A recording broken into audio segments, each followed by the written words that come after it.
Child is at second, and Wally Bell is at third. And the last 6 starts for Jose have not been pretty. He hasn't won. His ERA 7.62, and that's largely due to not bad stuff. It's due to lack of control. So hopefully he will have been able to work that out, and with it will come a deep performance, as Ozzie would just as soon, even with the off day tomorrow, stay out of that bullpen. And so as David DeJesus strides to the plate, I'll turn it over to my play-by-play partner, Hawk Harrelson. All right, Stone Pony, thank you very much. And once again, good afternoon, everyone, and welcome to White Sox baseball right here for Comcast Sportsnet. So happy you could join us for the finale of this 3-game set, the rubber match. Kansas City comes in at 47-72.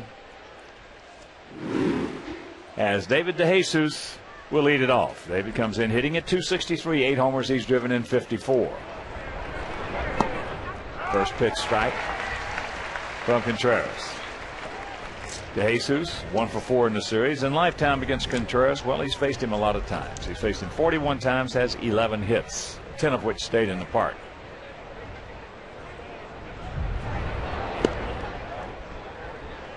And DeJesus is another one of those hitters that really doesn't have a particular bias as far as hitting the baseball. So Sox defense playing him very much straight up, with Ramirez shading him up the middle at shortstop. That's foul back. Well, if you're an advanced scout and you've seen Contreras pitch, especially if you've seen him pitch twice, you're going to put in your report, has trouble throwing an inside strike. Pitches predominantly middle out to right-handers and middle out to left-handers. And that is a big piece of information that hitters want to know. What are his tendencies? Well, to do that, then they give you the times to home plate. Anything above 1.3 for a pitcher, normally you can run. His range is well higher than that. Well, I think everybody knows that by now. Yep. You don't have to put that in there. That one misses outside, and count goes full. And Jose lately has been throwing a lot of pitches to each and every hitter. Outfield swung around to the left as a payoff pitch on its way, and that's another foul ball. And you as a pitcher know one thing, Steve, that if you're going to pitch middle out, you better have real good control, and you better be ready to throw a lot of pitches, because it's easier to foul off the pitch in the middle out than it is from the middle in. And it would also help if you kept it down, because you then might get a ground ball to the left side instead of a line drive. And that's top foul. So this will be the 8th pitch in this sequence to the leadoff man.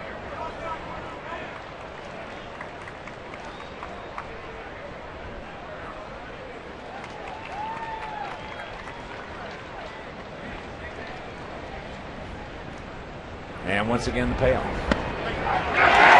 gone on the outside corner. And there's that. You got to throw some aces up there and some bullseyes.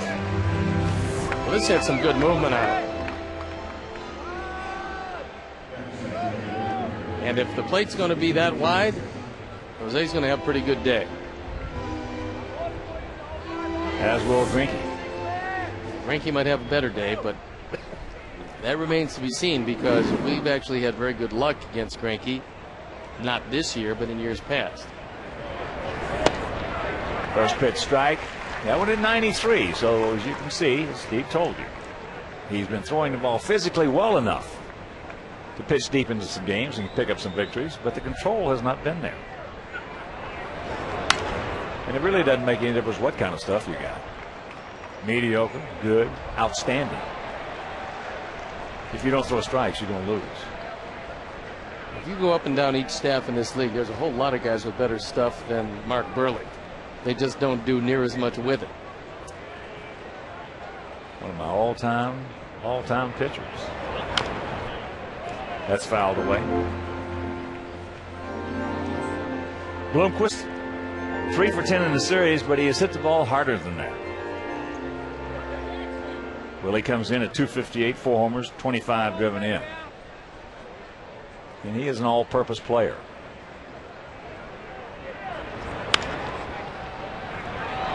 Carom's over, and that's going to be a base hit off the glove of Beckham.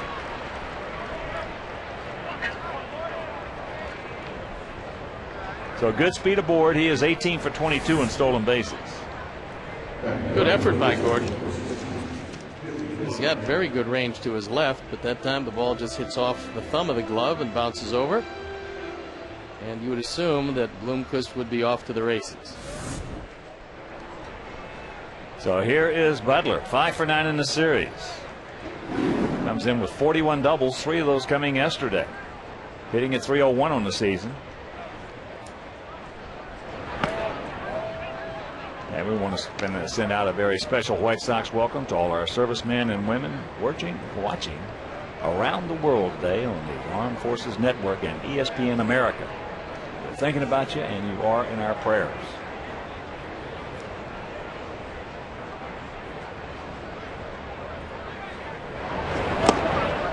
There's a strike, and the count 1-1. So Rusty Kuntz with that stopwatch in his hand at first base. The coach. AJ looking over in the dugout to see if they want to pitch out. Well, he will be running, but not this pitch. All right, take your time, take your time. You got it back. There you go. Rack him up, and that'll do it.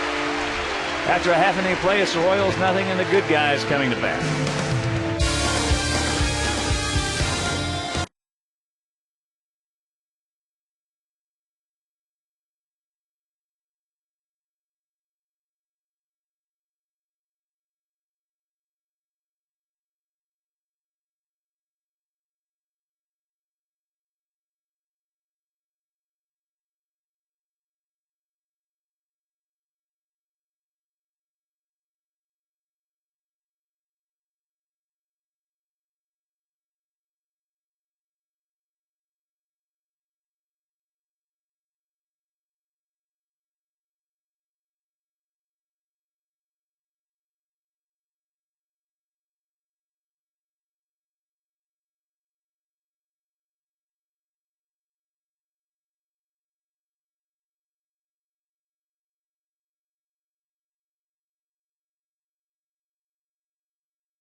Hitting second, then it's Dye, Konerko, Pierzynski, Quinton, Rios, Ramirez, and Jason Nix hitting ninth, playing second base. The Lowe's defense and how they'll line up: De Jesus, Meyer, and Bloomquist. In the infield, Tian, Betancourt, Callasmo, and Butler. Olivo behind the plate. And the U.S. Cellular starting pitcher, Zach Greinke. On for the 25th start. He's completed 5 games. The innings are starting to pile up for him. 174 strikeouts, just 37 walks. And he is one tough customer for a team that at times this year hasn't supported him very well offensively. And before we show you our picks to click, you at home select yours. Scotty Pods will lead it off, hitting at .294. 4 homers, he's driven in 36. 25-year-old right-hander. And first pitch drilled into the gap. So now, Bloomquist will get it back in, so the leadoff double. Pods now 17 for 31 lifetime off Greinke. Well, this is a great way to start it out. He gets a high fastball out over the plate. And Scott doesn't let him get away with it. A good effort. Now Gordon Beckham has got to get him to third, at the very least. Gordon 0 for 7 in this series. Comes in hitting at .297. 6 homers, 43 driven in. Butler in on the grass at first. Tian, even with the bag off the line, at third.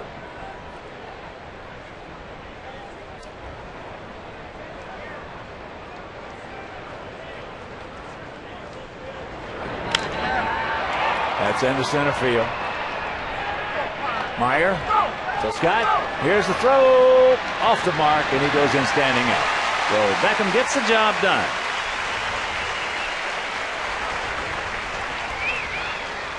If you have decent speed at all today with the probably 90, what do you think, 98% of the outfielders? And it's questionable, but if you got decent speed, you got to make them throw you out, because a lot of guys not going to be anywhere near the bag or the target. Well, either they'll have bad technique or they won't have a strong enough arm to get you, sometimes both. And that time there was not even a semblance of a play at third. No. So here's Jermaine. Curveball. Grabs the strike. Greinke will play around with hitters with that slow curveball, and he likes to do that. He always has. Well, he's got the infield in at all 4 positions, so for Jermaine Dye, this is an ideal place to hit.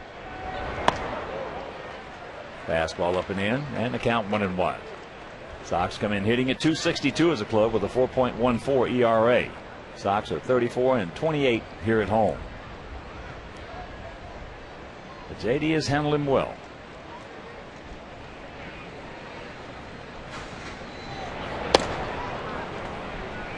Chases the pitcher's pitch just off the plate, and now he's got to cinch it up and hunker down. 1-2. If that fastball exploded, that one had some late movement and actually acted like a cutter at 92. Nobody's going to hit that one. Well, it looked quicker than 92. Made a good pitch, hit him on the fist, pops him up. So Jermaine, who came in 16 for 41 against Greinke, that'll pencil out at .390. He also had 3 homers. Can't get it done, and that's out number 2. So with 2 down, let's check out our Heineken Picks to Click this afternoon. Dimangio, our director and the crew, went with Beckham. Steve and Lisa and Layla, they went with A.J. Pierzynski. And J.J. Shira, son Tim, and all the good folks down at Lost Dunes Golf Club, we're going to go with Carlos Quentin. Greinke made great pitches on Jermaine Dye. Paulie takes that curveball low and away nicely, I might say. Paulie hitting at .274, 22 homers, 71 knocked in. Tell you, the career numbers of Jermaine Dye and Paul Konerko are eerily similar.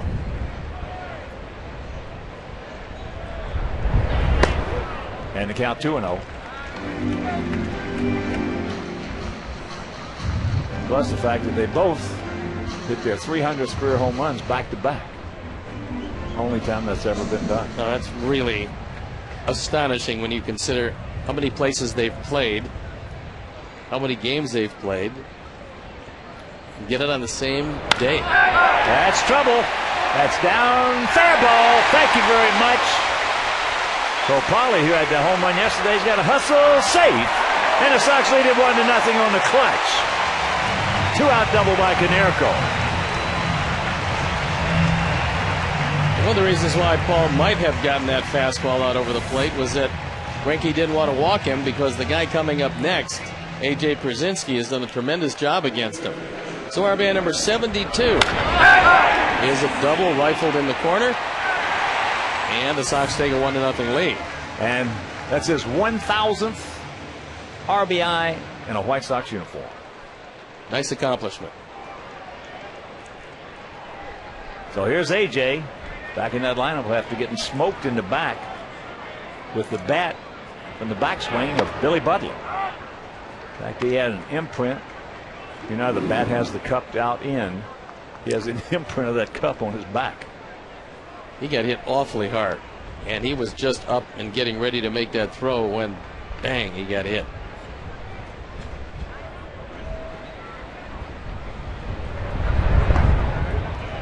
AJ is Charlie's pick to click. Charlie Wilson.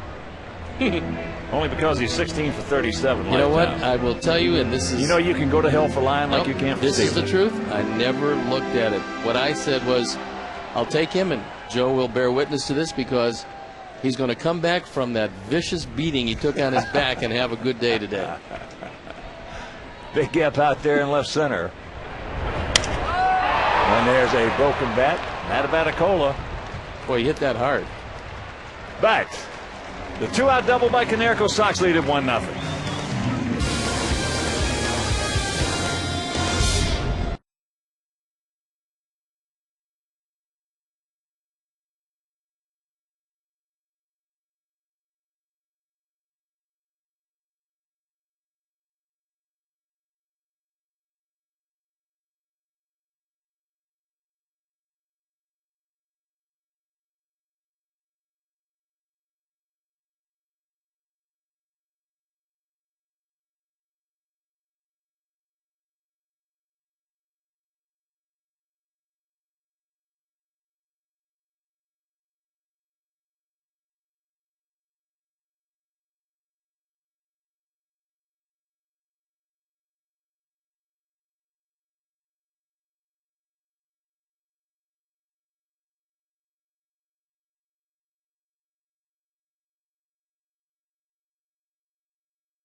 Orioles. It's the Sox and Orioles Friday night at 7 right here on Comcast Sportsnet, fans' best friend.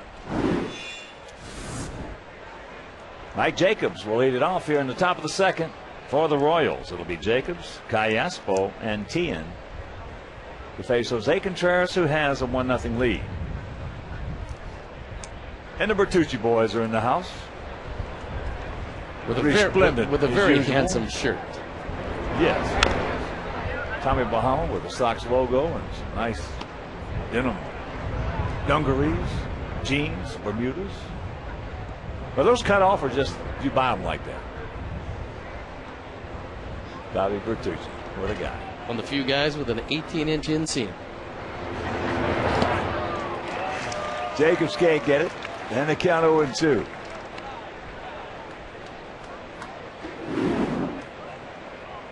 Right out of Billy Barty's locker.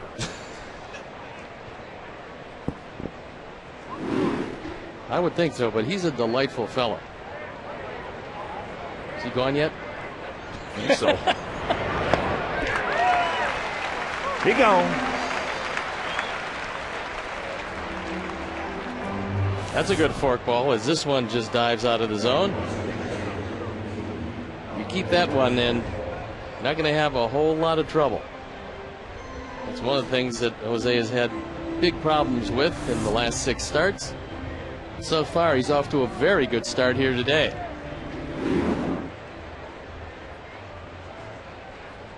So here's Callaspo, 1 for 8 in the series. But it was a big hit. Nice backhand right there. Nice feed, perfect feed to Contreras. 2 down. Especially on a ball where the first baseman goes to his right. It helps if the pitcher gets over there quickly, and then Paul makes a good solid throw. He's very accurate on these. You right your footwork. You touch the inside part of the bag with your right foot. You're not going to get stepped on. Well, his defense, if you wanted to be very particular, so to speak, at first base this year is certainly one of the huge reasons that we're still in the hunt. We got a lot of infielders that should be taking him to a few dinners for errors saved on balls in the dirt. This ball does that particularly well.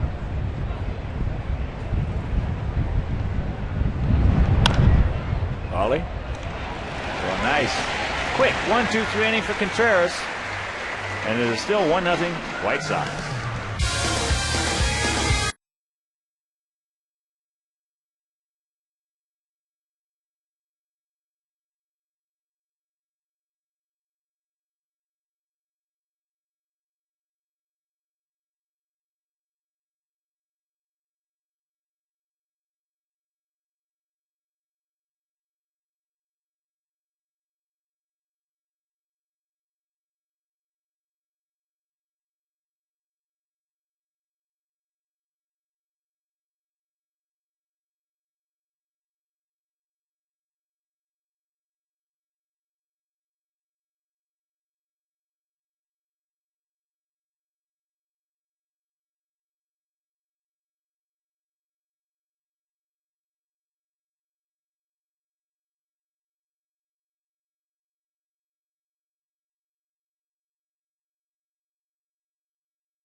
In their best Elvis attire, will be allowed to parade around the warning track.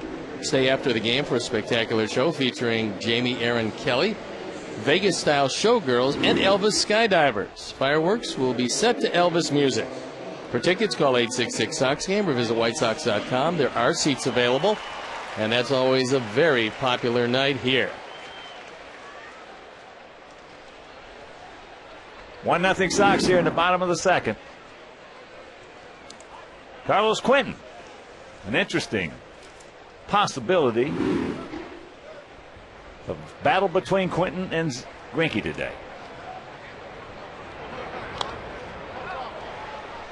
Last time they saw each other, the first two at-bats. This was the first at-bat.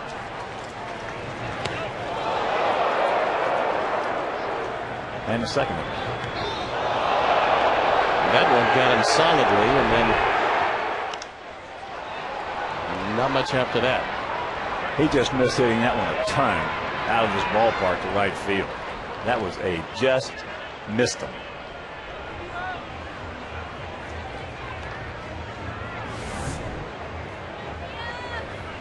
That fastball was right down the middle, and Greinke didn't want to throw it there. He got away with one.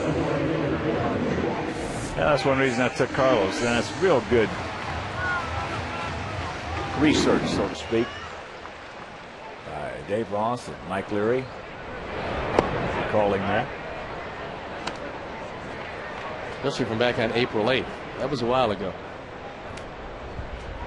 March 14th.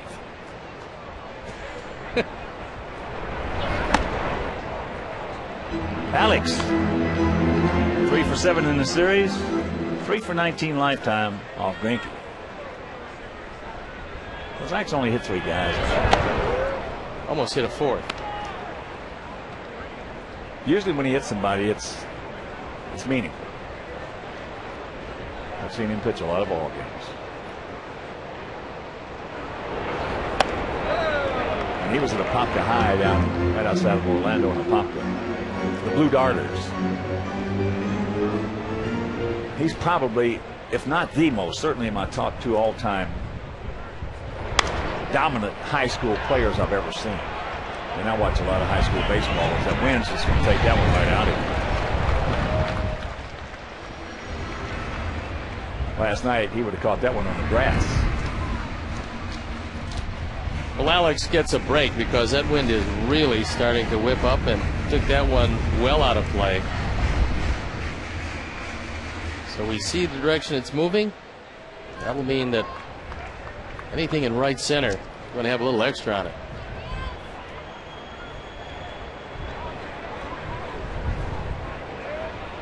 Well, yeah, there have been a lot of Real good major league players come out of the Orlando area. A lot of them. AJ was out of there. Ron Carter-Vice, one of our catchers. Another major league catcher. I can't recall his name right now. Johnny Damon. That ball hit hard and fair. So the double and interference by Rios. That's 27-2 baggers. He just hooked that one down the line. There's no way that Tien could have read that bat. This ball is up and away, and Alex flicks it down the line past Tien, who had no chance to react to that ball. And a fan touches a ball that's in play. But of all those guys I mentioned, nobody was even in the same category as far as being dominant like Zach Greinke was. We said he was dominant with every aspect of his game, not just hitting, pitching. Right. Shortstop. He wanted to play shortstop. If he wanted to do that, right now he'd be the starting shortstop for Kansas City. He'd be hitting where he wanted to, third or fourth. He'd be leading the club in hitting, home runs, and RBIs. Well, he wound up making a real good decision because he signed a long-term deal for a lot of royal bucks. Breaking ball. And the count 0-2. Let's say 3 for 17 lifetime off Greinke with a homer.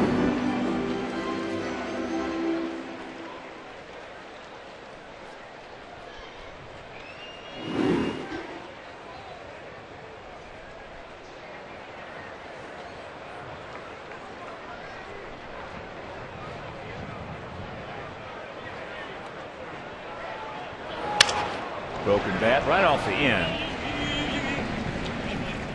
And that is out number 2. So Alex moves into third. And that'll bring up Jason Nix.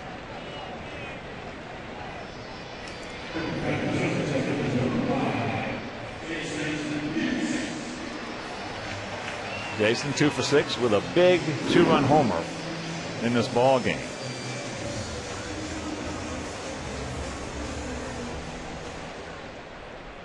That came in the opener after in the top of the second.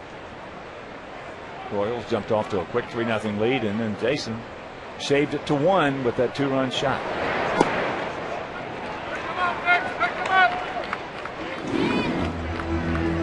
Well, that slow curveball in the first pitch was just in case Jason decided that he was going to start jumping on first ball fastballs. Greinke was not going to give him the luxury of that. Well, I'm glad to see now that Jason, because in the last 4 or 5 games has been getting after some first ball fastballs, which Greg Walker, hitting coach, has been trying to get him to do. But they're seeing that, and now there for a while it was just automatic first ball fastball strike. He took it. Another factor, the other night he hit a hanging curveball out of the ballpark because guys don't want him to hit the fastball early in the count. Another breaking pitch. With a couple more years experience, he'll learn not to swing at that on 2-0. Yeah, that's very much a pitcher's pitch. That ball was on the outside corner. Had good break to it. And even if he got a piece, there wasn't anything he was going to do with it.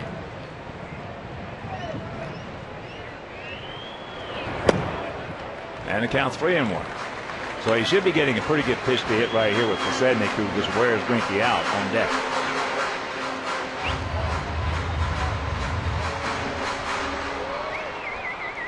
Right now he can sit dead red, and when he gets it, even if it's not exactly where he wants it, it's all right for him to go ahead and turn it loose. He just reached back and put a little giddy up on that one at 95.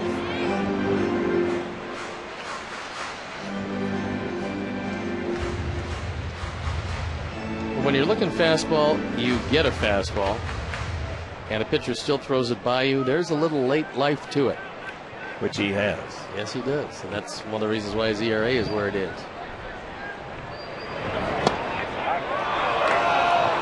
Got him. 1 out, double by Rios. Goes for naught. And we'll go to the third. It is 1-0 good guy.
A wonderful program, and KPMG does a great job of it. And Dan, who's your guest today? This is Heather Parquette, partner with KPMG, and she's spearheaded a lot of the KPMG volunteer initiatives with our White Sox RBI program. And it's good to see you, and tell us a little bit about what KPMG does. Oh, great. Thank you. KPMG is a global firm that focuses on managing risk with companies, and we provide audit, tax, and advisory services. What does it do for the RBI program? We do a lot of volunteering for that program. Nationally, we provide 1,500 volunteers in 30 different programs, and locally we've provided 100 volunteers for the White Sox program. And how is the White Sox RBI program going? The White Sox RBI program is going exceptionally well. We have over 350 youth, ages 13 to 18 in the program. Recently, our White Sox Junior RBI team won the Midwest Regional and qualified for the RBI World Series, where we are one game away from the championship game. So we did outstanding. We're all very proud of the kids and the work they've been doing. And, of course, with the folks from KPMG, the whole thing works out pretty well. And so I assume this is going to continue for a bit? Oh, it's definitely going to continue. Well, thank you both, and hopefully that RBI program lasts a long time. Thank you, Steve. Great. Thank you, Steve. Miguel Olivo leads it off here in the top of the third inning with a single to right field. Good pitch by Contreras, and Olivo just beat him on it.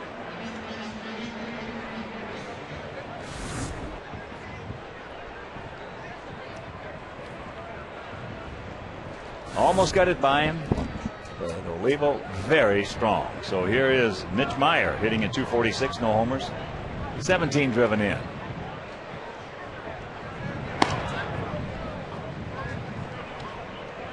I'll tell you that RBI program is outstanding. I mean, Bud Selig has done such an unbelievable job. I know there's a lot of guys out there making their livings hitting on Bud all the time in the media. It's fashionable, you know. Meanwhile, there's been 9 commissioners in the history of baseball. Take your time, you got plenty of them. Rack them up. There's been 9 commissioners. I've been through 7 of them. And without a doubt, Bud Selig has been the greatest commissioner of the last 7 and probably of all 9. Well, there's a lot of players, a lot of young kids who will be players, some of them who will just go on to play baseball but not make a life or a career out of it, that wouldn't have had the opportunity without this RBI program. So this is a terrific program, and anything that benefits kids is well worthwhile, and baseball has supported the growth of kids in the game for a long time. And initiated. Yes. That's what I like. There's a strike to Betancourt. Yuniesky hitting at 236 for homers. He's driven in 32.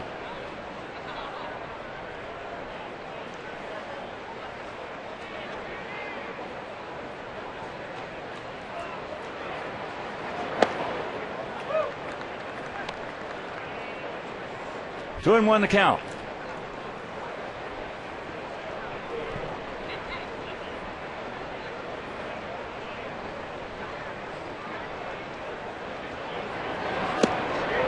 And that evens at 2. Nice crowd on hand. 3 nice crowds here for the Royals. Sell out on Monday night. Had more actually in the fannies and seats last night than there, but a lot of them were season ticket holders, redemption game, and a lot of comps. And today we also have a lot of comps. Youth programs. A lot of people at the ballpark in every section, just waiting to make some noise. But the Sox turn on this offense a little bit against a very tough right-hander. But Contreras has been very tough today. 2 out and the 2-2 pitch. He gone. Second strikeout, third strikeout ticked that for Contreras, and after 2.5 he leads it 1-0.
Brought to you by Toshiba. It is a 1-0 Sox lead here in the bottom of the third inning. Top of the order, Scott Pasednik, who doubled and scored in the first inning. He is now 17 for 31 lifetime off Greinke. And Jose knew he had to be good today because he was going up against a guy that's one of the league's best, and Jose's been that good. First pitch strike. Pride's now 3 for 10 with a couple of RBIs in this series.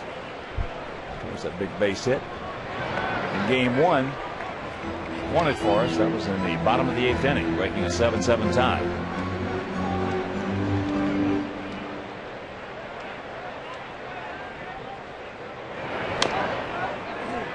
Breaking ball. And a count 1-2. That's usually what happens when a guy's had great luck against you, and then you throw him a first ball fastball and first pitch of the game, and he hits a double that turns into a lone run. You start seeing a few breaking balls.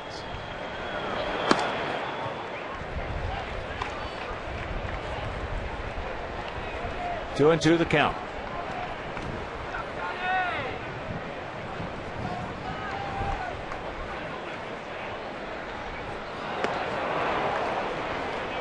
And that's out number 1. Saturday at 6:05, it's the White Sox versus the Orioles. Fans will enjoy post-game fireworks presented by Van Kampen Investments. For tickets, call 866-SOX-GAME or visit whitesox.com. That was a good, hard-breaking ball down and in to Pasednik. Greinke was intent on not letting him hit a fastball. Well, there's a slow curveball strike. On a scale of 1 to 10, Pods is probably a 7.5 hitter on a fastball. On a scale of 1 to 10 on a breaking ball, he is probably at best a 2. But you don't, one thing about it is, well, Pods has proven that you don't have to be a good breaking ball hitter to get the job done. Because there's not a whole lot of pitchers in this game that can put 3 breaking balls over the plate. So eventually they're going to come to you with a fastball. A lot of guys in Cooperstown that could not hit a breaking ball. Well, when they did get the fastball and it was in a hittable spot, they didn't miss it. A lot of guys sitting on the streets in San Francisco who were good fastball hitters and found out they could get a breaking ball. Beckham, way back. He looks up. You can clear the ball. Yeah.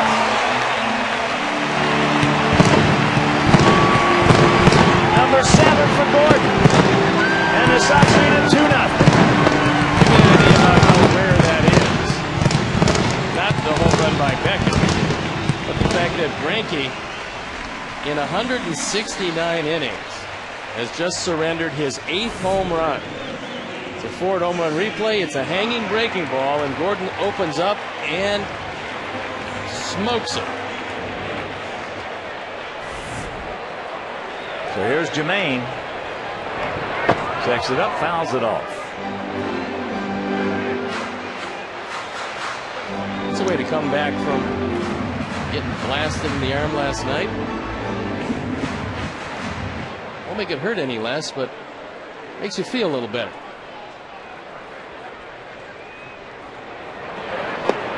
And of course, with that home run by Beckham, the Alex Nellius family will donate $100 to White Sox charities for every Sox homer hit throughout the course of the season. That is number 145, so $14,500 donated by Alex Nellius in loving memory of Ursula.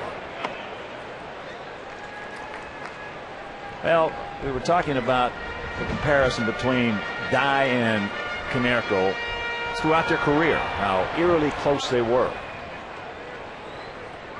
And there they are. And as I said, only duo in baseball history to hit their 300th careers back to back. As that is out number 2.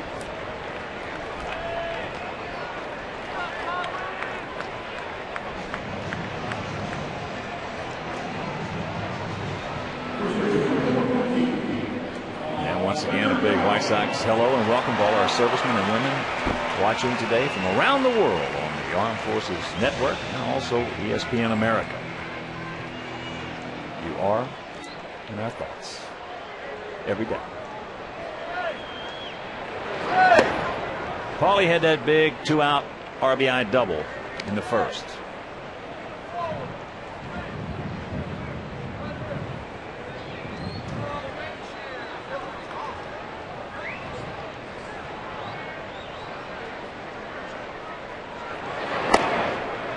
Aces him right there on the outside corner. 3 of the 4 Sox hits today, but for extra bases. A couple of doubles and a home run to go along with that leadoff single by Posednik. And the 1-1. Good take right there by Paulie.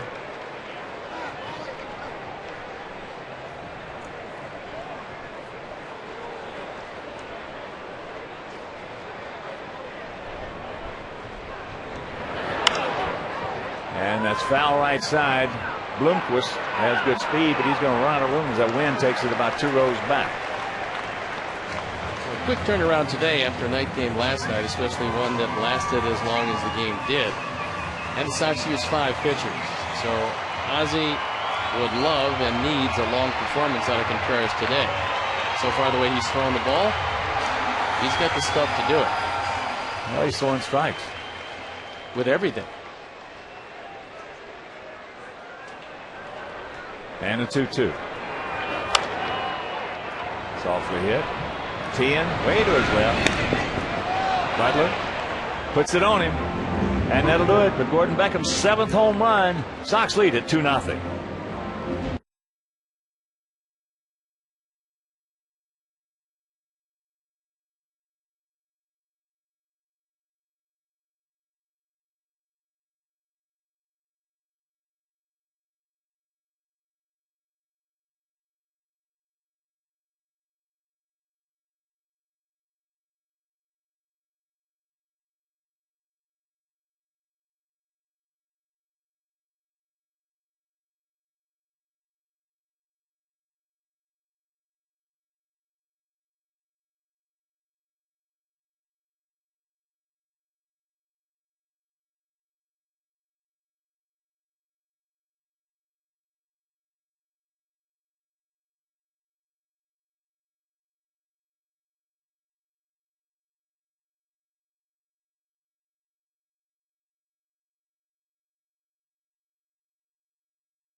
The order to Jesus, Bloomquist, and Butler.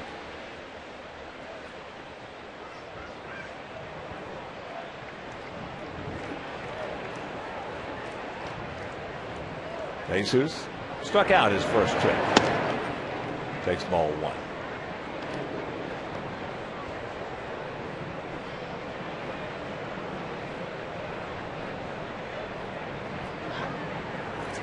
Checking the slate of action around the American League. That's inside 2-0. Angels taking on the Indians in Cleveland. That's Weaver against Sowers. Seattle at Detroit. Snell against Verlander. Boston at Toronto. Buchholz against the good doctor, Doc Halladay. Tampa Bay hosting Baltimore. Tillman against Neiman. That's low. Come on, no walks, Jose. Minnesota taking on the Rangers down in Texas. Minnesota came back from a 5-0 deficit to win that ball game last night. That's Baker against Millwood.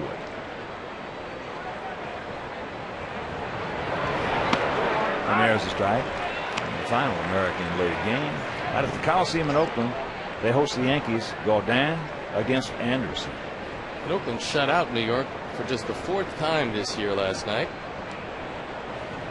That's a good trick with that lineup. And a full count. Over in the National League, Cubs taking on the Padres in San Diego. Philadelphia hosting Arizona. Milwaukee at Pittsburgh. Rockies taking on the Nasty Nats in D.C. Cincinnati at home against the Giants. Braves against the Mets in New York. Florida at Houston. And St. Louis taking on the Dodgers in L.A. And it's a 2-1 ball game. Way back. Number 9 for DeJesus. So he goes to 3-0, gets back to 3-2. And DeJesus saw a lot of pitches, and the second time around, they get on the board. Wind or no wind, that one was going out of the ballpark. RBI number 55. David DeJesus crushed it. Ford home run replay, and you'll take a look at a guy who doesn't hit a lot of home runs, but he got this one on the tee. Most lefties love the ball knee high inside. That's exactly where he got it. So here's Blomquist.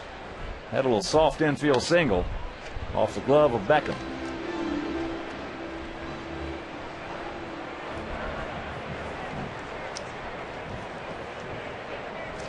That's the 101st home run this year for Kansas City. There's the strike. Despite the fact that Alex Gordon, their fine third baseman, is sent down to the minor leagues, he was hitting under 200. And Mike Aviles is lost for the year. Tommy John surgery, and Jose Guillen has been hurt.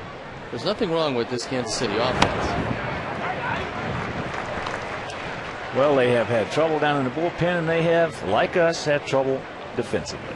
And that's a bullpen and defense is a combination that, if it's not clicking, you've got some real big problems.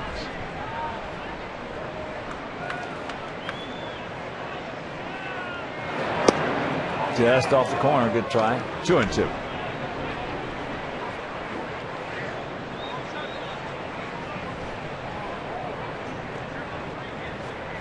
Outfield slightly to the right. Windy day here in the beautiful city. And he goes full to Blomquist. This is not what Ozzie wants to see. This is not a guy you want to walk ahead of Butler, Jacobs, and Teoscar.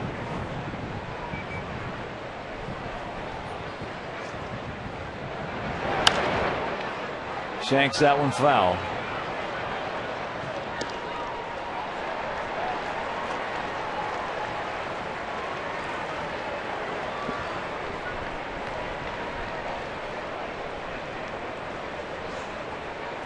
There you see it so far. Second inning, dandy for Jose, but this inning the pitch is starting to pile up. You know, you look at Blomquist, the batting average at about 260. His contribution to a baseball team goes a lot farther than that because he can play everywhere. And so he'll be able to fill whatever hole needs to be filled, and he'll always give you good speed. Once again, the payoff. Right now he's making it real tough on Jose because this is a battling it back. Blomquist's value to a ball club much more valuable to a contender. No question. Same thing with Jamie Carroll, which is why I'm kind of surprised the Indians' Jamie Carroll was not picked up. Well, you look at the Indians' plight. Jamie doesn't make a lot of money. No, he doesn't. And that's why he's still with it. It seems to me if you're going to finish 12 games out in 4th place, you can do that without Jamie Carroll. But you should get something back for him because he'd be a big addition to a lot of teams. They don't want the payroll. And there's another foul ball.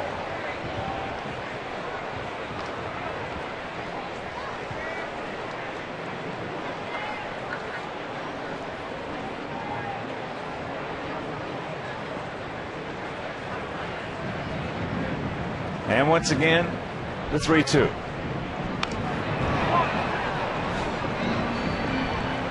When you're on the mound and this happens to you, where whenever you throw and you've used all of your pitches and the guy keeps fouling him off, you just want to yell in, put it in play. As you run out of pitches, you got nothing left to throw him. He's fouled off everything you got. Well, they've changed the rules now, but in my time zone, pitchers did that. It's true. Chases ball 4. He gone. 1 out. That's a big effort by Jose, finally getting him to swing at something well out of the zone. Bloomquist, who was fairly selective, expands that strike zone by plenty. Well, you get in a swing mode sometimes, and it's just hard not to swing. Keep on swinging. That time he swung himself back to the bench. Here's Butler.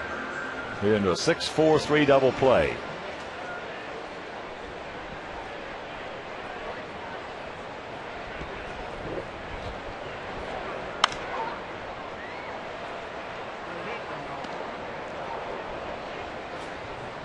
We're talking to a whole lot of scouts when Billy Butler started to establish himself. He was 21 years old. It was in Arizona. And they said that he hit the ball perceptibly harder. That sound coming off the bat was as hard as anybody in Arizona.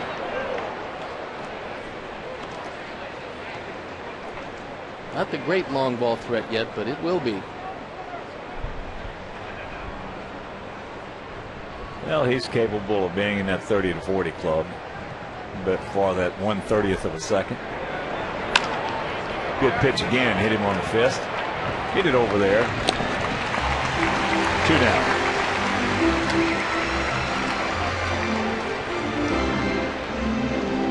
Clouds in the sky, but otherwise very pleasant afternoon. Temperatures most un-August-like. Well, you could see that coming with Maurer. Said the first year he came in the league, this guy, if he wants to, can hit 30 or 40 home runs. Well, he's going to come close to it this year. He got 25, hit a couple last night against Texas.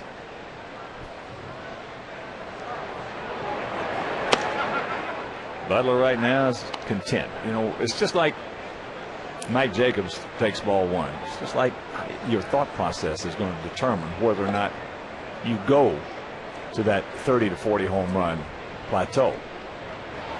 If you want to continue to work the ball all around the field, you're not going to get there. It's just that simple. Maurer is a unique case because basically his stroke is to up the middle and to left center. He can pull the ball if he wants to, but there have been some great hitters who certainly, and we touched on this a week ago, 10 days ago, who if they wanted to could have hit 30 or 40 home runs. Didn't want it. They wanted to hit 330, 340. Ichiro, Rod Carew, guys like that. Wade Boggs. And to a certain extent, Tony Gwynn, who had a lot of people thought was a soft stroke. I mean, he'd hit the ball and it'd just make it through the infield or just land in front of the outfielders. But if you made a mistake on the inner portion, he could hit it a long way. He just didn't choose to. Rather hit 360. And another full count this inning. So he has done some chunking out there here in the top of the 4th on a bunch of pitches. 26 this inning. Of his total of 59 overall.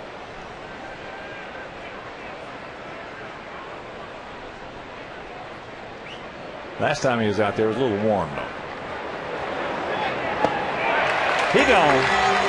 5th strikeout for Jose, but the home run by DeJesus on a 3-2 fastball. Sox lead at 2-1.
history. I'd have to think it was the guy currently broadcasting, but we'll wait for the answer. Well, he's sitting right next to us. He was a good one. Wow. Yes, indeed. AJ will lead it off. Got sawed off. Had a Matabatacola right to Calespo at second. Takes that pitch outside.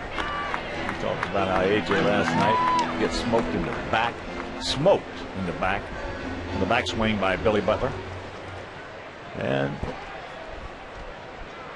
he'll be in there today, and here he is.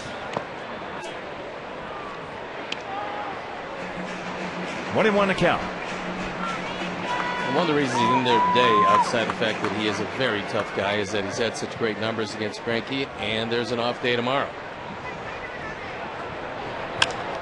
That's lined right at De Jesus.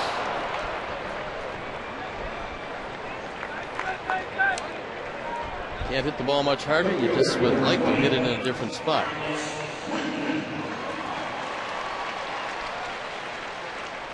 Well, the two high schools that AJ and Zach went to are bitter rivals. And this carried on up into the major leagues with these two. Popka and Dr. Phillips, they don't get along very well. That ball hit deep, way back. He looks up, you can put it on. Yes! Number 13 for Carlos. Little payback, and it's 3-1 Sox.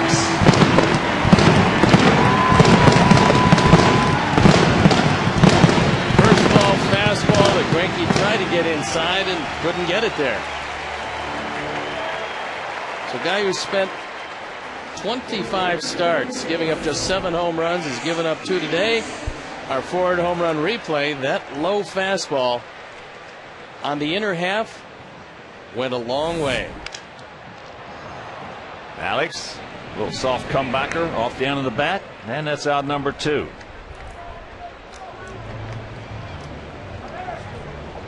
Yeah, when you get drilled like Greinke drilled Alex the last time they saw each other, you got a little thing on, you got a little something on your mind when you go to that plate. Carlos taking it in the back from Greinke last time. Well, also took a high tight fastball that he had to spin out of the way of. So when a hitter has a history against a pitcher like that, you take particular delight in hitting one that far. Well, you come to the ballpark that particular day with an intent. Pretty psyched up. Yeah. Nobody has to say anything to you. Alexei and the 2-0 pitch. There's a lot of folks that play this game that are intense on a daily basis.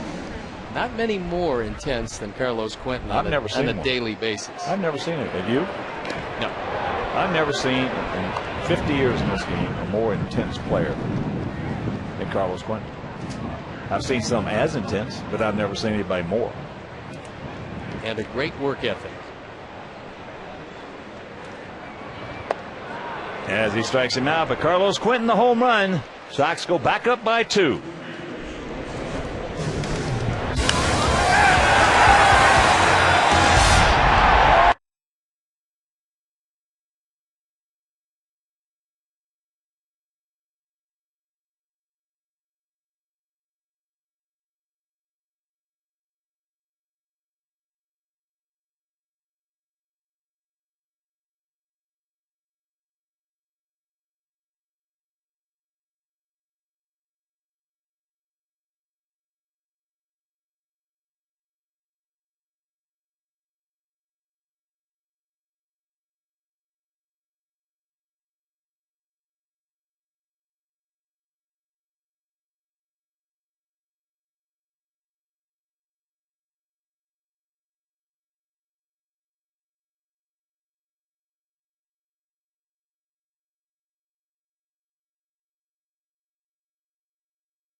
Lead it off here in the top of the 5th inning. 3-1 White Sox.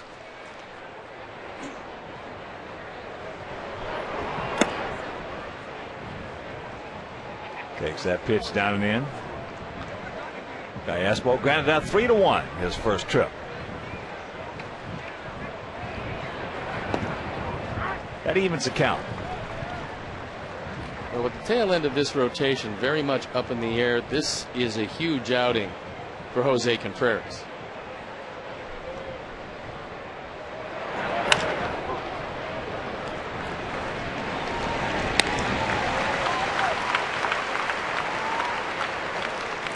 He's retired Callaspo twice, and we don't retire him very much. Well, why don't we, for the people who did not see the game last night, why don't we bisect a little bit Freddie's performance last night.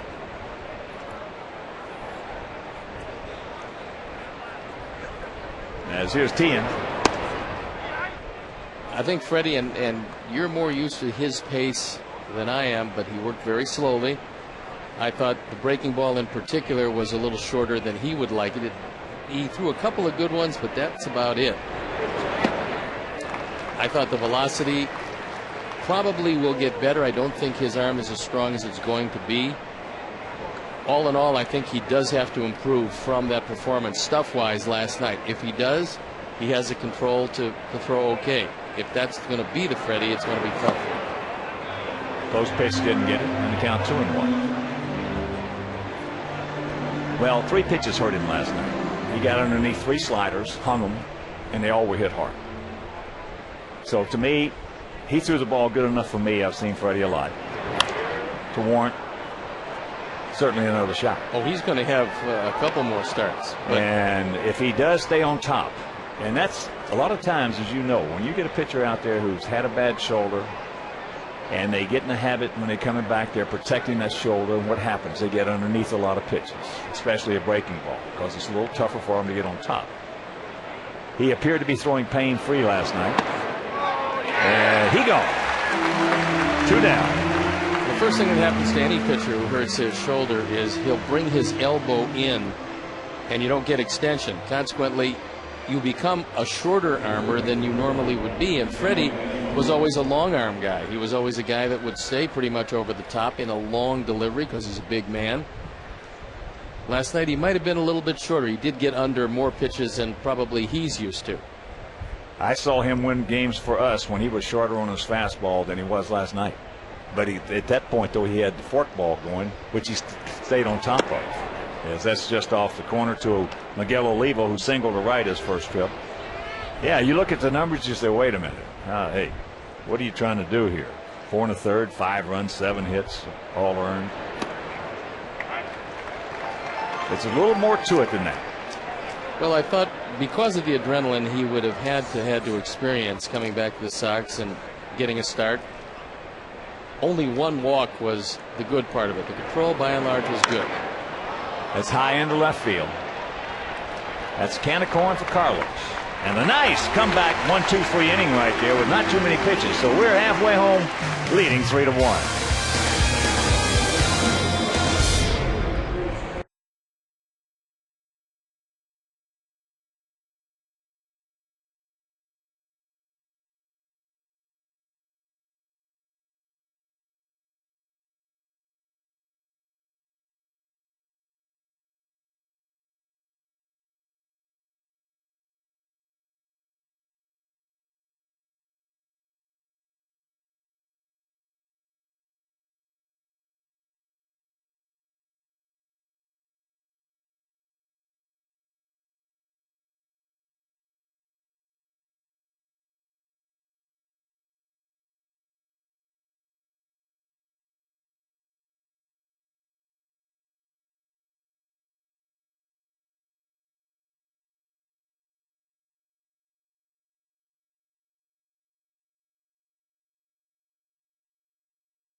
We're in the bottom of the 5th inning. 3-5-0 for our Sox. 1-3-0 for their Royals.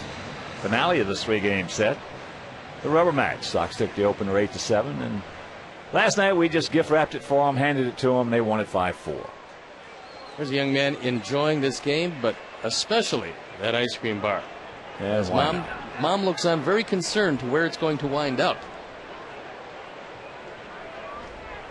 Jason Nix called out on a 3-2 fastball outside corner. Takes it up, takes it down low.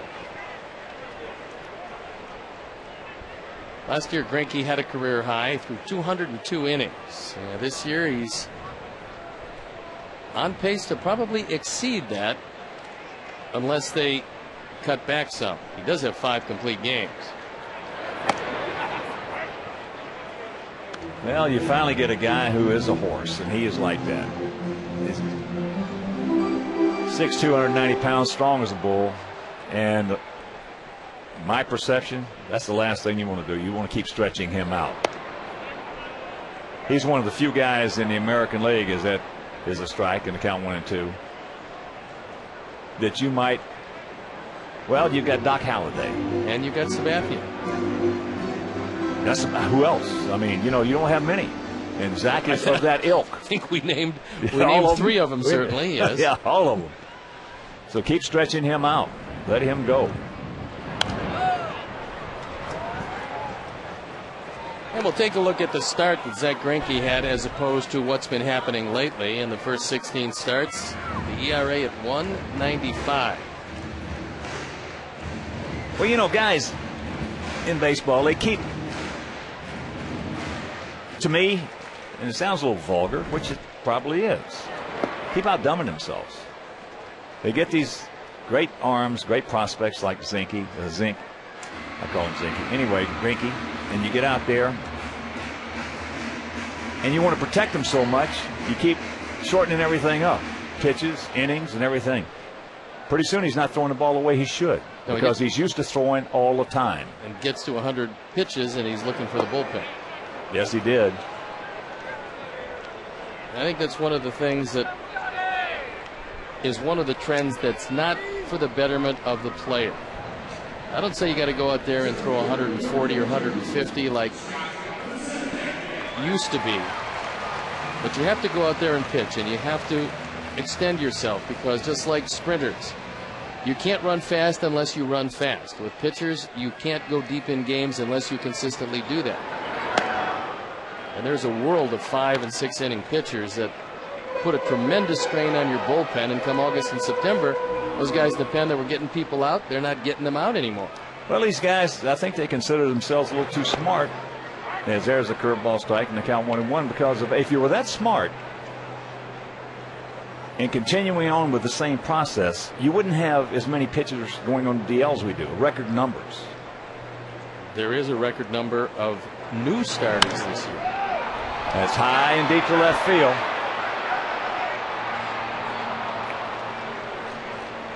And this year, for a number of reasons, we've had more young starters, rookie starters, start games in the major leagues this year than in the history of the game.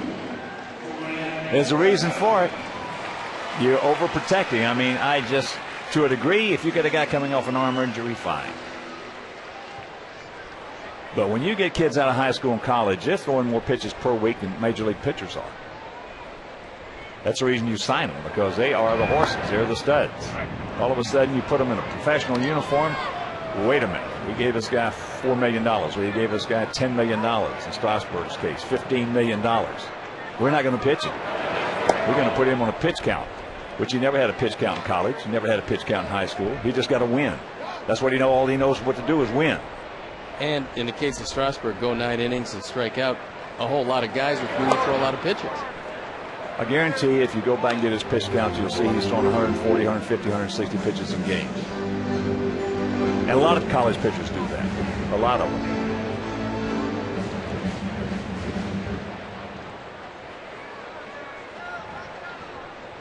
You can't worry that much about the injuries. Beckham, 1 for 2, that home run back in the third, his 7th. He now has 44 RBIs. leading all rookies in that category. Gordon also with 22 doubles.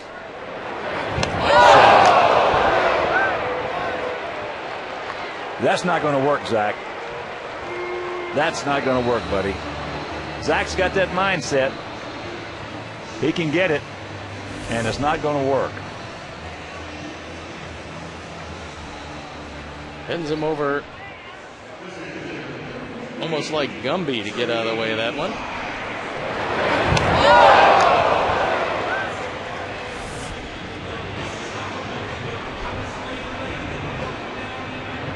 Normally you'd like to steal second base, but you got a guy behind the plate that's as quick and as accurate and as strong as anybody in baseball. Jermaine has popped to second and struck out.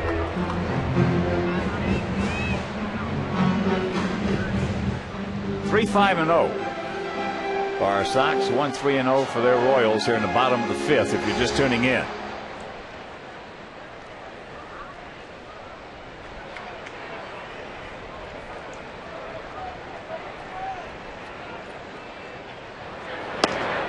And while we have a moment, I want to send out a Dave White Sox shout out and hello to a huge Sox fan for many years, Herb Claff. Herb, I know you're watching in today, buddy. We're thinking about you.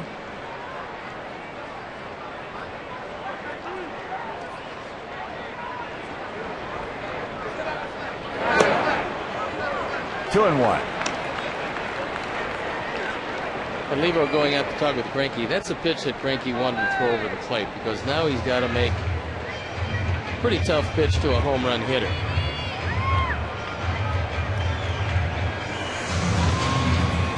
Levo just wanted to settle him down. His posture was not good after he delivered that pitch.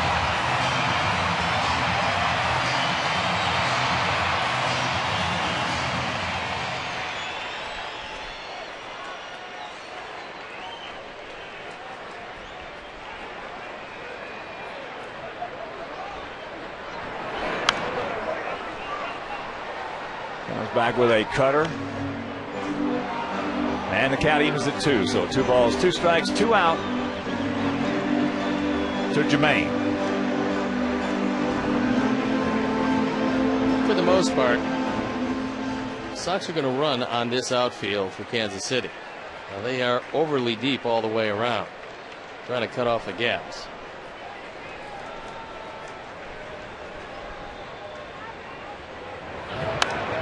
Funny because with man on second base, they come in just about as shallow as any outfield. Yeah, that's really an interesting defense that Trey Hillman has set up, conceding the fact that if they hit the ball over your head, it's going to be a double or possibly a triple, but he's trying to throw people out at the plate.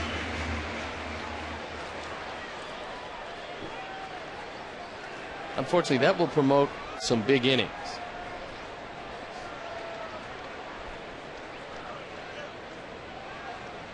And the 2-2. Pops it up right side. Callaspo stays with that one. Uses 2 hands this time instead of the one he dropped it with yesterday. And that'll retire the side. We'll go to the 6th, leading by 2.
Mitch Meyer, Unieski Betancourt. Then back to the top of the order with David DeJesus to face Jose Contreras.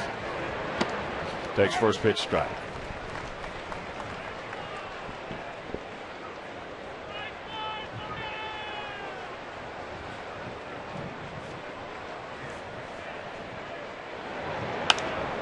That is popped up. Beckham. 1 out. And here's our Aflac trivia question, coupled with the answer. Who's won the most Gold Gloves in Royals history?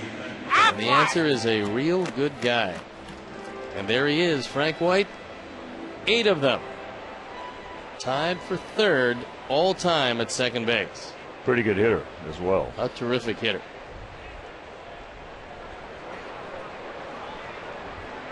So here's Betancourt. Takes first pitch strike. He was one of the few to come out of that academy. Yep.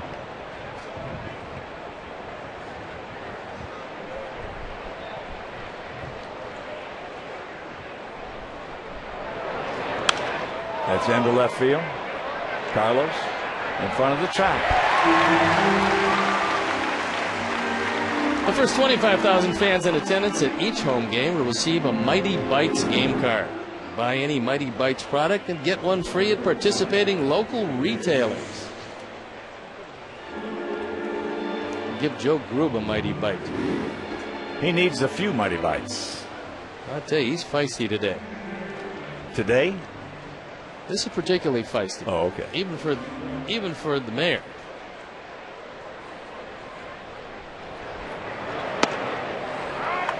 DeJesus, 1 for 2, a homer. A long home run. Leading off the fourth. 3-2 fastball. Jose fell behind 3-0. Came back with the 3-2, and he lost it.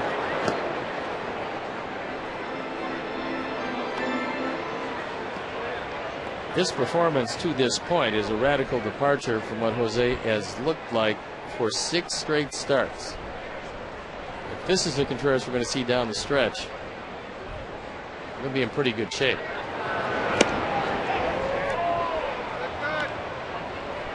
He looked like a pretty good cutter, but he didn't get the benefit of the call from Mark Carlson. There you look at some pretty impressive numbers. 6 strikeouts, no walks. That ball might have dipped inside. Pretty good pitch right there, too. That's a strike, my man. That whole ball had the plate. And the count 3-1. It wasn't high because AJ caught it at his mask.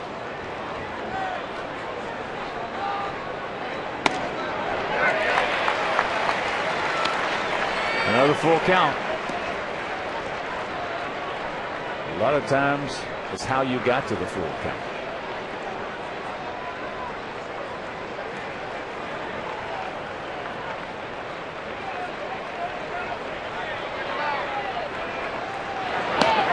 And that's high. First walk issued by Contreras.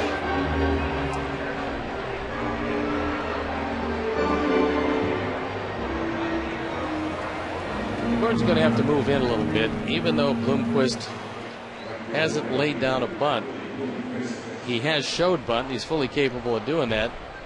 They wouldn't mind keeping the inning alive for Billy Butler, who's in the on-deck circle, and so far, here comes Gordon. He took a look into the dugout, and they motioned him to come in a bit at third.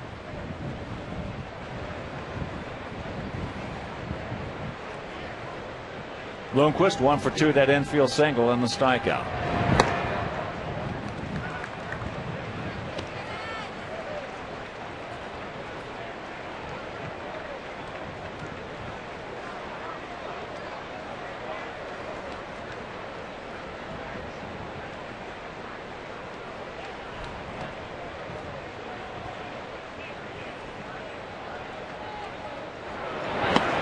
Big hack, and we got some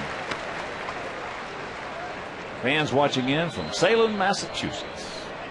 In fact, Arnold, who is a former teammate of mine and a great guy, Jose Santiago. Remember Jose, the right-handed pitcher? I do. How are the Witches? Up in Salem, they're always well. Where's that pitch? All right.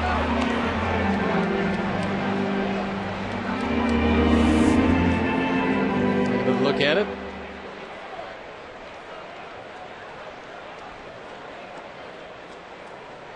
You look at that front knee, and that ball comes over the top of the front knee.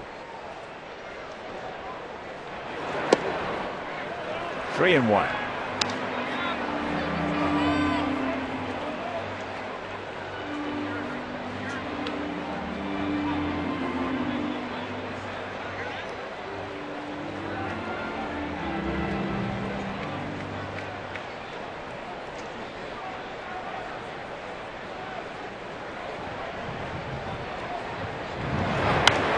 And that's out of play. So another lot of pitch inning right here. This pitch will be number 87 for Jose. And the bullpen up and going. And it's Randy Williams getting loosened up in a hurry. That's for Jacobs in the 4th spot. That'll be after Butler. Hopefully won't be alive. He gone. Upstairs, gas. And that'll do it. It'll be Konerko, Pierzynski, and Quinton in the bottom of the 6th.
TV. It's the ultimate baseball experience featuring 100 out-of-market games a week live on your computer. For more details, visit WhiteSox.com, where baseball is always on. And there's Harry Scott. 30 stadiums in 30 days. This is number 14. Not being a math major and all, I figure he's got 16 to go. And 75, that's a nice little trip. Yes, sir, and he is enjoying it. Looking over the lineup cards in the scorebook. Breaking ball misses to Konerko. Crawley 1 for 2, a big 2-out RBI double in the 1st inning. 3-5-0 for our Sox, 1-3-0 for Kansas City.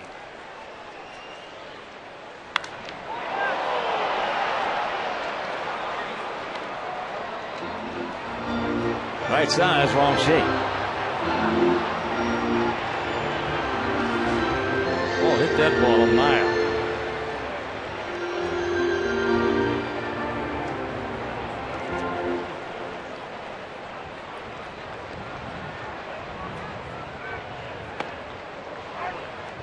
Gets that breaking ball over.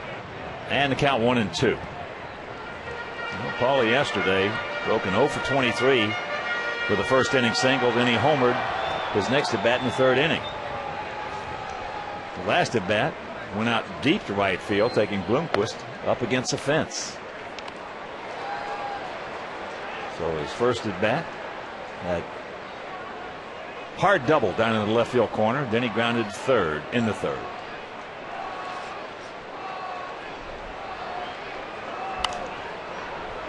Makes such a big difference when he's swinging the bat well. And right now it looks like he's ready to go into a hot streak. And that's going to bode well because it's a very tough part of the schedule coming up after this homestand. 11-game road trip. 4 in Boston, 3 in New York, 3 in Minnesota, and 1 at Wrigley Field. As you check out and peruse that upcoming schedule.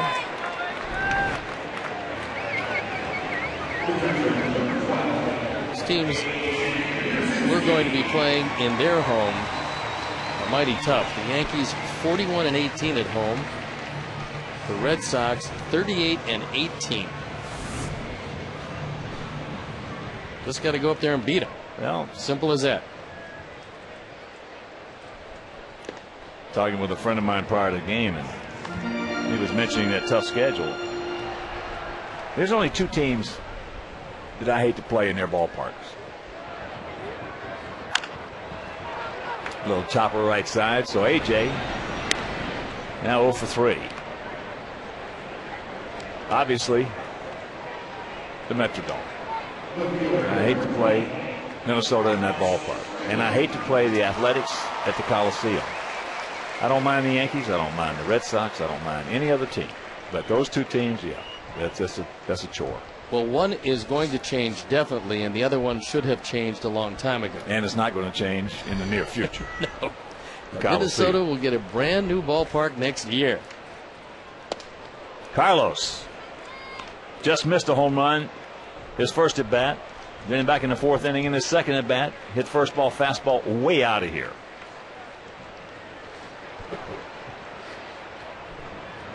Curveball and the count 0-2.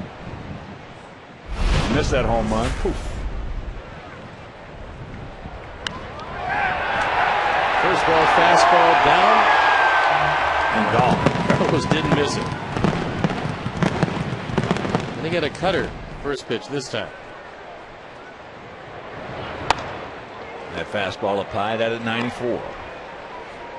Greinke has touched against us, especially this season in his first 2 starts against us when he beat us. Touched 97 a few times.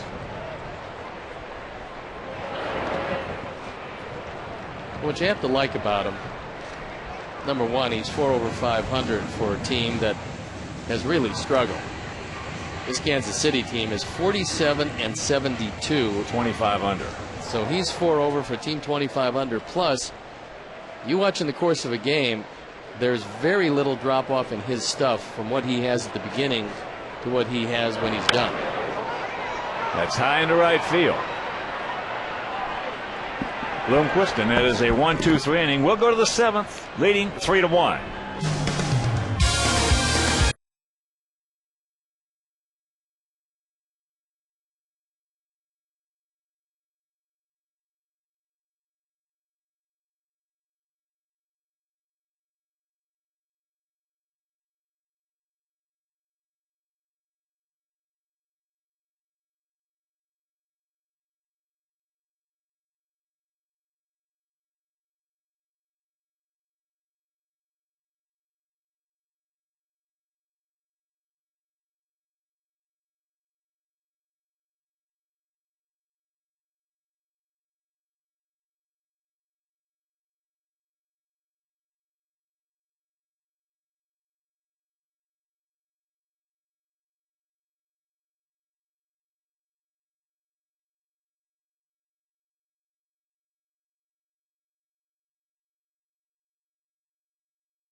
AT&T, the nation's fastest 3G network. AT&T, your world delivered.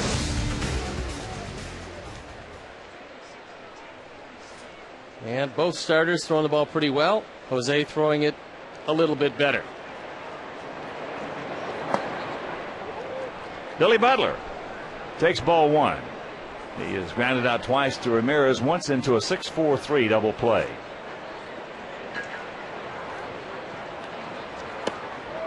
There's the strike.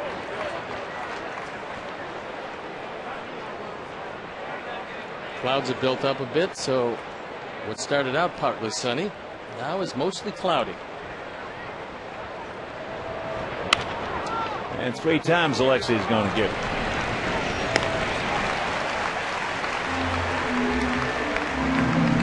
$25,786 paid, but there are more fannies and seats than that. Littell and Thornton throwing in the bullpen. Jose Contreras has taken this game deep. Ozzie would love to see him get through the 7th.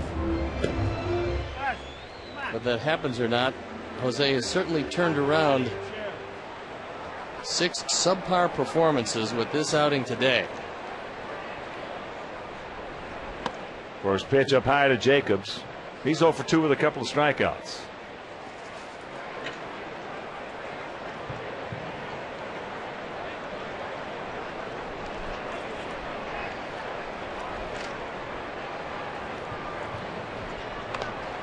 Checks it up, fouls it off, and the count 1-1.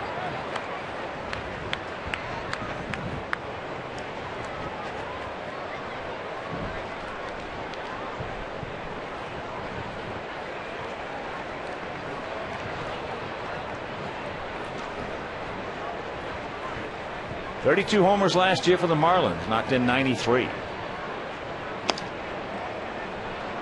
By acquiring Jacobs to give him a little left-handed thunder, they traded him Leo Nunez, pretty good reliever.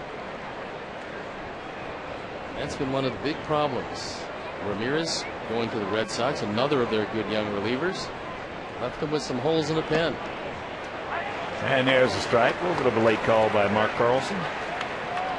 Jose has wiped him out twice on forkballs. Twice he swung well over the top of them.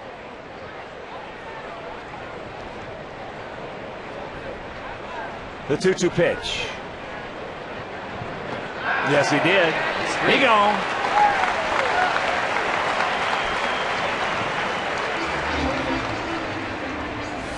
Three times the same pitch. Good forkball, and no chance to check your swing when you've already committed yourself that much. That's very exasperating on the same pitch for a hitter. Remember Blue Moon Odom? I do. He got me 4 times in one game on that sinker of his. He had a hellacious sinker. That ball hit deep by Cayaspo. Get foul. Get foul. It will. Thank you very much. Well, that one didn't miss by much. That stayed fair a long time. And I think we can thank the wind for that one, because that ball started probably a good 20 feet fair and just kept on hooking. We've seen that wind blow a couple of foul balls to the right side back into play.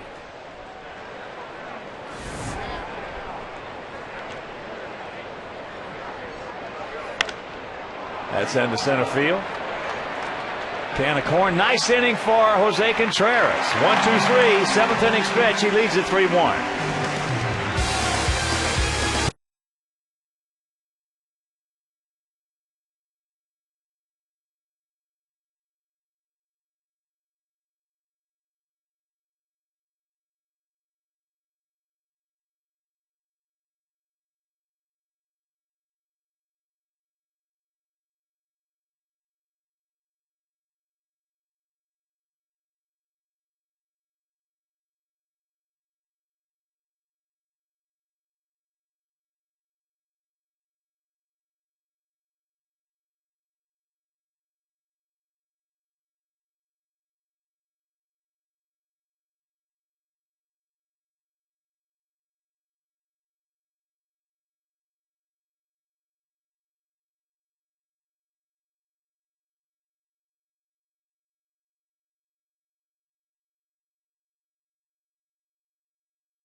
3-1 good guys here in the bottom of the 7th inning.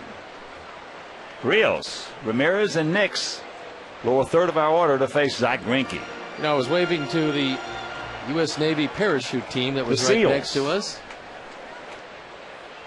Well, I wish I would have gone up there. That ball hit hard. Stay fair. It will. The foul pole. You can put it on the board. Yes. A bullet out of here. His first White Sox home run. Number 15 for him on the season, and it's a 4-1 ball game.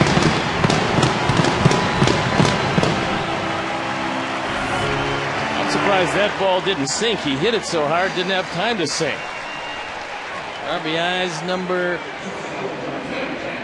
64 Ford home run replay. That was a rocket. Don't tell signals it fair all the way. Gallaspo. So Ramirez is retired. Alexei now 0 for 3. Gentlemen, how are you? Nice job today. Come on down. Come on down. These Navy SEALs who parachuted into the ballpark. Bill Ken Harrelson. Nice to see you, Bill. Congratulations, nice guys. Job. Nice to see you. Nice to see you.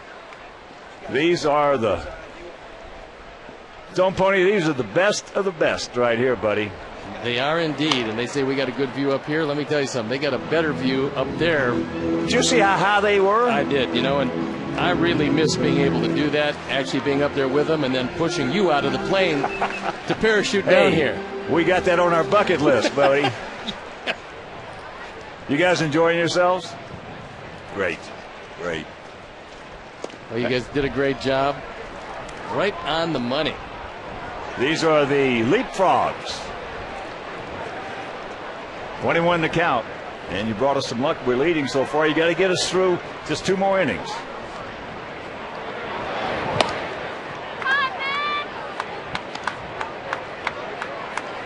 Two and 1 to count to Jason Nix.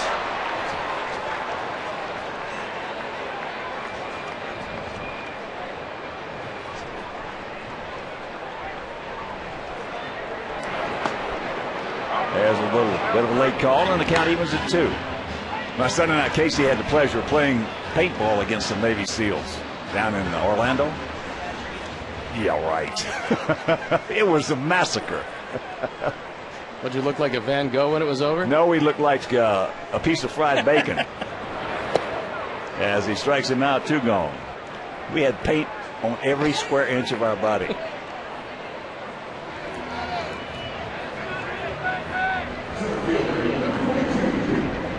So 2 out. And that'll bring up Scotty Pides. Pides is 1 for 3. That leadoff double on the very first pitch that Zinke threw in this ball game back in the first inning, and he struck out in his third. Went out deep to left in the 5th. We're on Armed Services radio going all around the world to our servicemen and women today. Yeah. Can we get a mic if you guys want to say anything? You got any buddies out over there or anything? All right, we're going to have them on stick 1. Why don't you just say us your name, and if anybody you want to say hello to, we're on Armed Forces radio and all around the world today. Go ahead, yeah. How you guys doing? I'm Chief J.C. Levetter with the U.S. Navy Parachute Team. I'd like to say good up to all the troops out there supporting the war, and to Chicago for hosting us this week. Thank you. Go ahead. Hello, this is SO1 Durachi with the Navy Parachute Team. Good luck. God bless for you guys downrange. Just your name, and want to say hello to Armed Forces This is radio. Chief Bill Davis, talking to you from U.S. Cellular Field, watching a White Sox game, enjoying myself. Hope you all out there are enjoying yourself. All right, one more. Justin? Hey, this is Chief Justin Galani, out here watching a White Sox game. Hope the White Sox win. All right, buddy. Thank you very much, guys. And We'll be back.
We'll be looking at Mark Tian.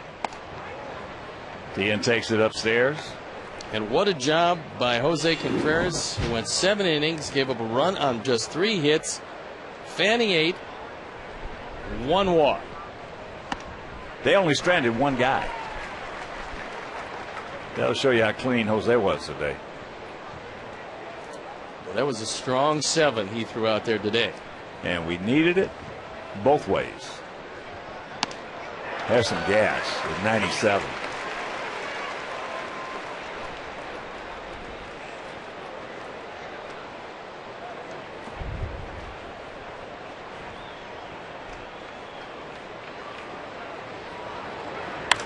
That ball hit hard and deep and out of here. Opposite field homer, and it's a 4-2 ball game. That's the 10th home run for Mark Tian, his 40th run driven in. 2nd home run of the day for the Royals. 3 of them hit by the Sox in our Ford home run replay. It's a fastball. I think Mark wanted up a little higher than that, but Tian tomahawked it out of the ballpark. Gas right on by Miguel Olivo, who's 1 for 2 today.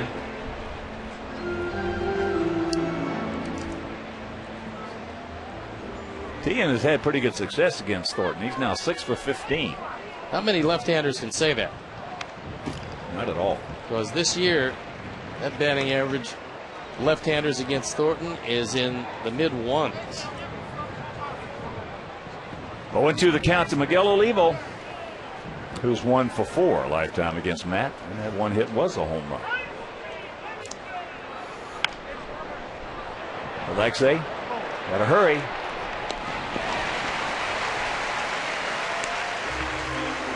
Saturday at 6:05, the White Sox versus the Orioles. Fans will enjoy post-game fireworks presented by Van Kampen Investments. For tickets, call 866-SOX-GAME or visit whitesox.com.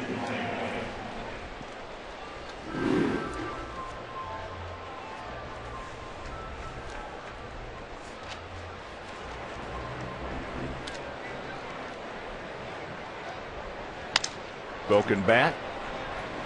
Meyer got to hurry. They don't get him. And Alexei waited back on that. Really, I don't think knowing the speed of Mitch Meyer. And you got to come get that ball. That was a cracked bat. The ball didn't get to him quickly. And we'll take a look at the call by Marty Foster. Now, Alexei, you called it perfect. He's got to come in, get it. It looks like they got him anyway, but still very close play. They didn't have to be that close.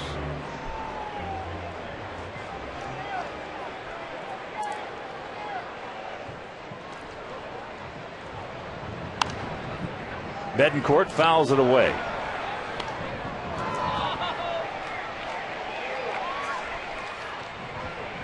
One thing that's of critical importance, that for any infielder especially, is knowing the speed of each and every base runner, when you really have to hurry, when you can wait back.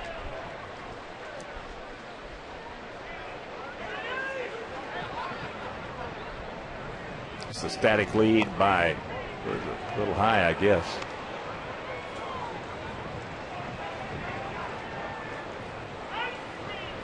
One and one to count.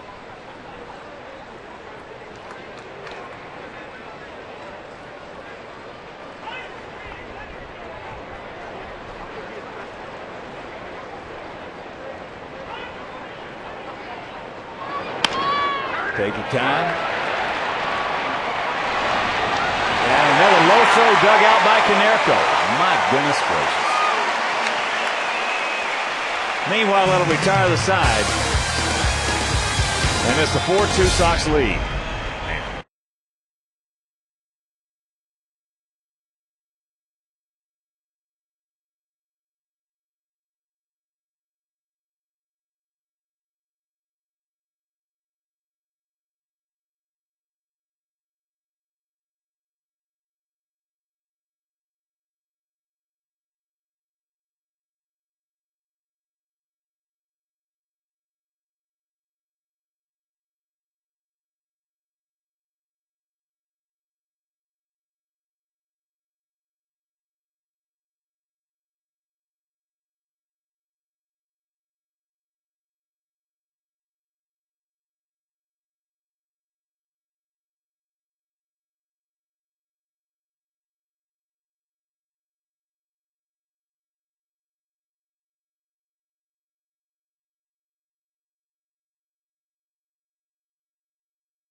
And you'll have access to Comcast Sportsnet White Sox games ready to watch on your schedule.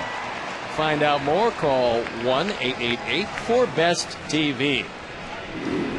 And it's Kyle Farnsworth who comes into the game. It's 2-run Sox lead as we head into the bottom of the 8th inning, and Farnsworth was just activated off the disabled list. He's 1-4 this year, ERA 4.24 on for the 28th time. And a pretty good strikeout to walk ratio. 6 walks, 25 strikeouts in 23 1/3 innings. He's got Beckham, Dye, and Konerko. While we have a moment, we'll sound a big White Sox shout out and happy birthday to our guy Shaw Booker. Shaw is the manager of Central Support Services here at the ballpark. Happy birthday, buddy. Good man. So here's Beckham. He has gone out to center.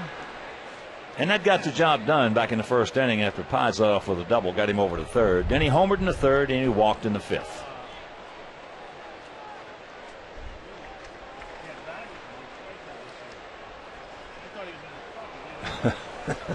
That was an interesting swing.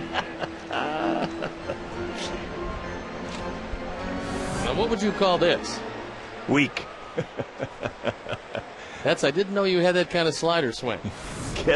Guessing gas right down the middle and gets the breaking ball. And a count 0-2. Kyle Farnsworth has had a history of throwing you 2 very good sliders and then hanging one. And I know Gordon is hoping that that pattern holds true here, because he's going to see another one. That ball hit into right field deep. Blomquist, and that wind got it and took it foul. There was another one. That ball was well fair when it left the bat. Kept on slicing, and the wind grabbed it and just knocked it away. As Willie Blomquist thought he was going to grab that one, but no chance. Well, when you get to the big leagues as a rookie and you're facing guys for the first time, like this is the first time he's seen Farmer, sure, you're going to have some funny swings off of him.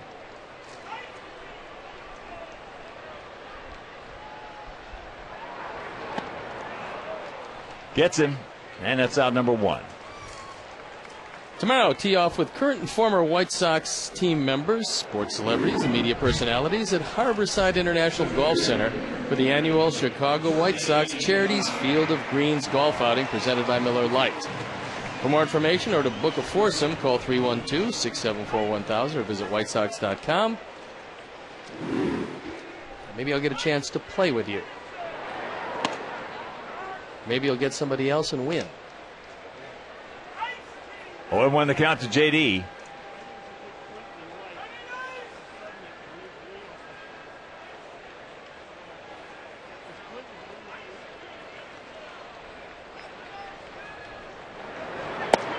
That's low. One more time, a very special White Sox welcome to all our servicemen and women around the world watching today on the Armed Forces Network and ESPN America.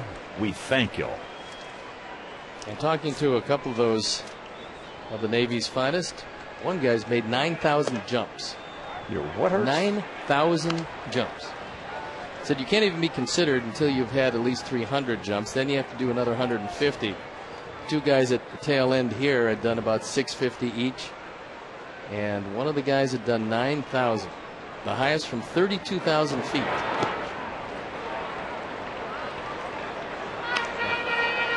30,000 feet's my limit personally, but 32,000 is pretty impressive. I don't even like to fly that high. That's amazing. Pretty impressive, actually. That's fouled back. I hadn't even hit that many golf balls. You said something? Yeah. 9,000 jumps. That's a lot of ripcord. I can't believe that's the highest I've ever seen them start out here. They started out so high. I've never seen it in all the times they've jumped into our ballpark. The ball's hammered but foul.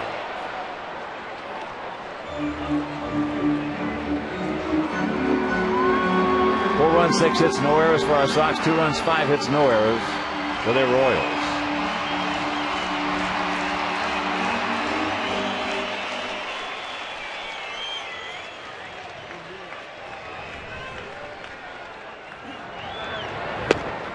And that's low. Full count to Jermaine Dye. Well, Greinke didn't pitch poorly, and I venture to say that he hasn't had too many games where he's given up 3 home runs in the same game. But I'm not sure if that's ever happened to him. And that's into left field. De Jesus. 2 down. For the Royals in their top of the 9th inning, it'll be the top of the order. De Jesus, Blomquist, and Butler, the scheduled hitters. And Bobby Jenks is loosening in the pen.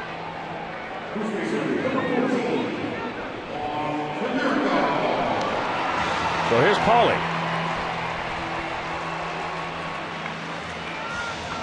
Pretty unusual when you have 6 hits and nary a single. All extra base hits.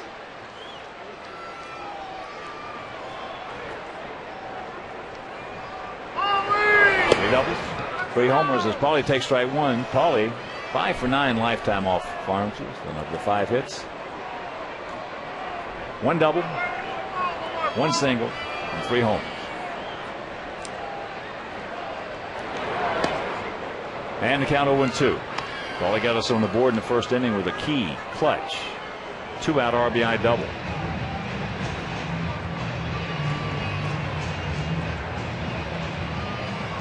That gave Jose a little breathing room, and then Sox added on, or Jose gave one back, but then the Sox added on again. And Contreras was equal to the task.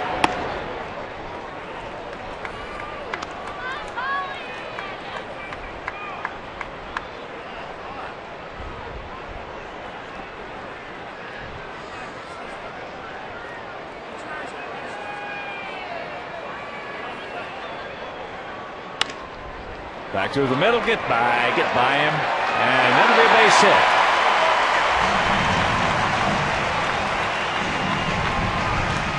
Vasquez still thought he had a shot, even though he was on the third base side of second, but then he bobbled it. And Paul winds up with his second hit of the day. Well, he knew he had a shot because he knew who was running. And Paul had to reach way out to get that slider.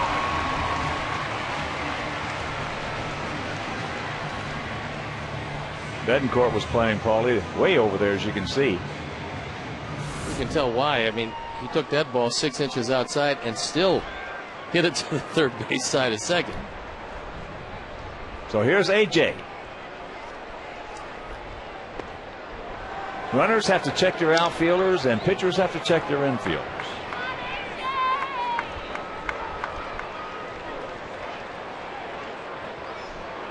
Sometimes it does help.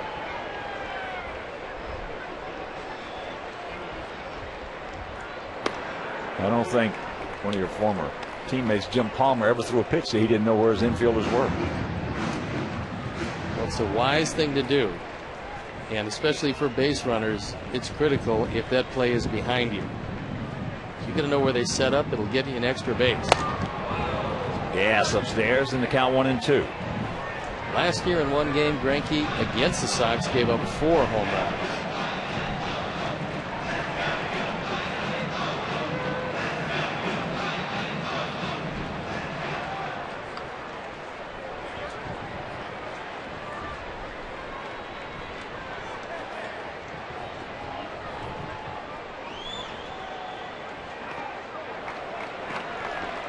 Nice stop by Miguel Olivo.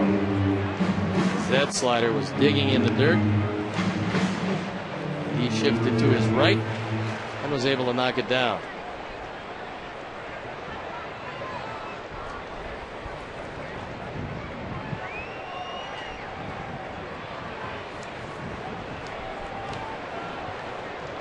Gap out there in left center.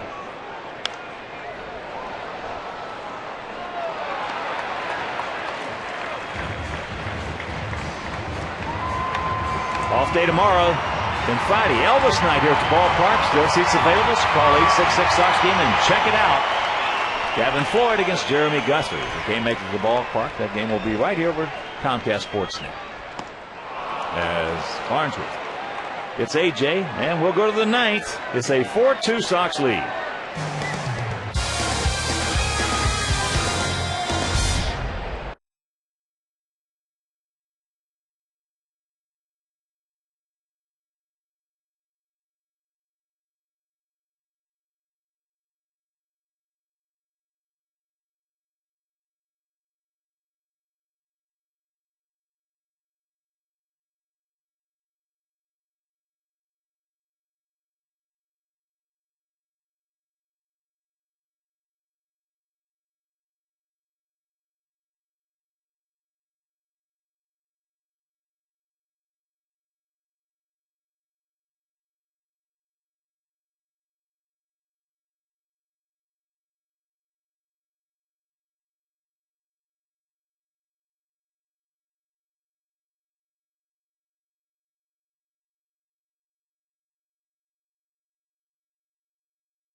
Celebrities discuss the day's hottest sports topics and set the table for the night ahead. Don't miss Chicago Tribune Live, presented by Harris Bank, 95:30, right here on Comcast Sportsnet.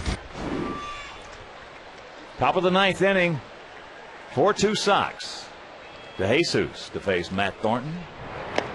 Takes first pitch strike. And it'll probably be one more hitter for Thornton and then Bobby Jenks. DeJesus struck out, homered, and walked.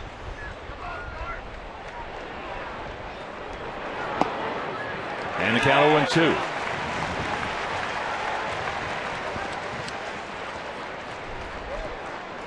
DeJesus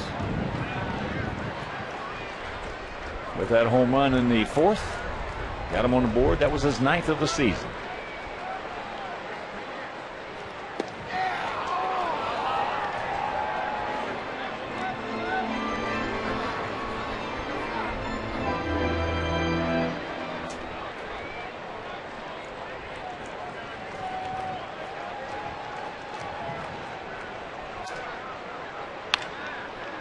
Alexi.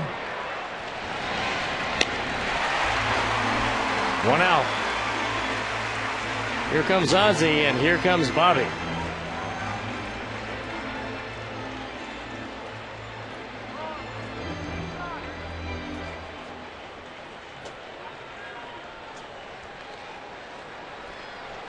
All right. Matt Thornton will depart.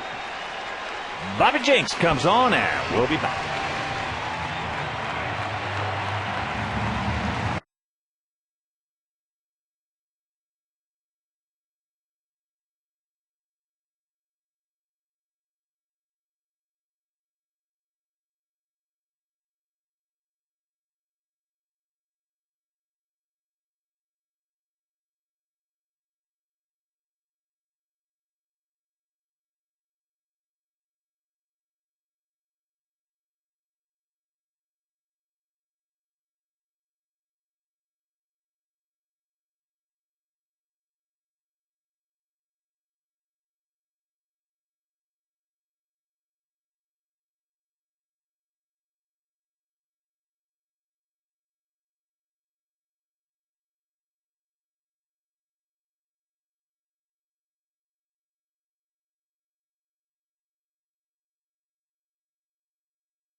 In the Cubs battle the San Diego Padres out west. Coverage starts with BMW Cubs pregame live. Don't miss the Cubs and the Padres tonight at 8:30 right here on Comcast Sportsnet, fans' best friend. Bobby Jenks comes into this one at 2-4, ERA 3.80. On for the 43rd time. He's got 25 saves. And he's got to nail it down with 2 outs. You'd just as soon not face Jacobs today.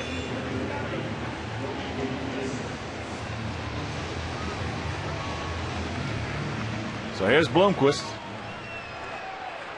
That infield single back in the first inning. He struck out in the 4th and 6th.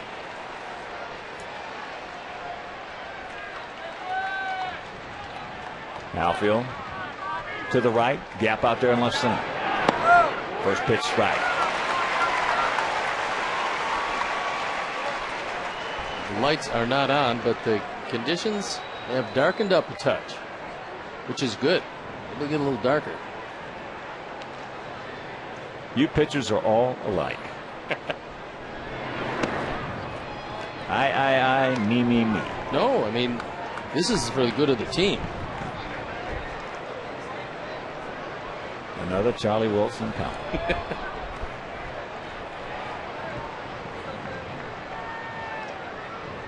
1-1. That's inside. 2 balls in the strike, so the advantage goes to Bloomquist. who was 0 for 5 lifetime off Bobby.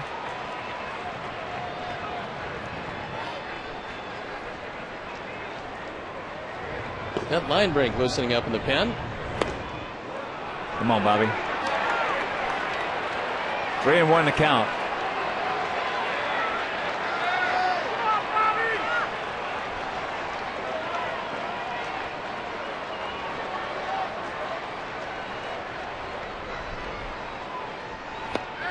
And a full count.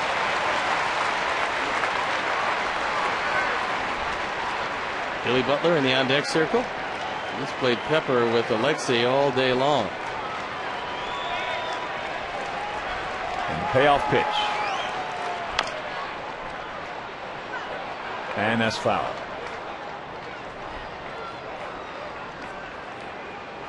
Blomquist in this series can foul some pitches off, especially when the count goes full. He had a tremendous at-bat against Jose Contreras before finally striking out on a pitch way out of the zone. I mean, he kept falling off pitch after pitch. Yeah, that's back in the 4th inning. And then he went down on strikes.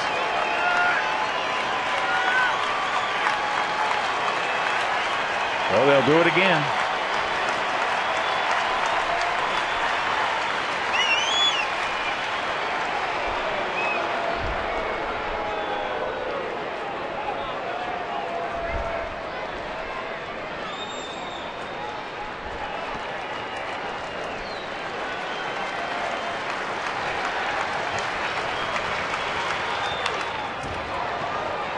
And the count hangs full. We mentioned the off day tomorrow. Gavin Floyd against Jeremy Guthrie on Friday. Make your plans to be with us here at the ballpark. Elvis night. Still some seats available. Got another big pitch right here. Yes, he did. He gone. 2 down. That's a tremendous break for the second time today. Blomquist cannot check his swing on a pitch way out of the zone. You've got to catch a break every now and then, and that ball was 1.5 feet out of the zone. Getting that swing mode is tough to stop it. Did the same thing against Contreras, and especially damaging this time. Well, here's Butler.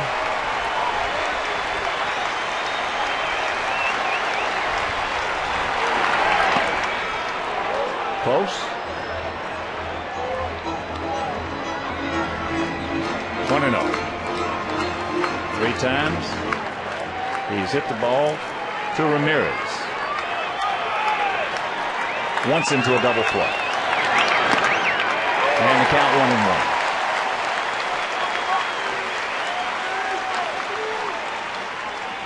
Ryan Pena in the on-deck circle.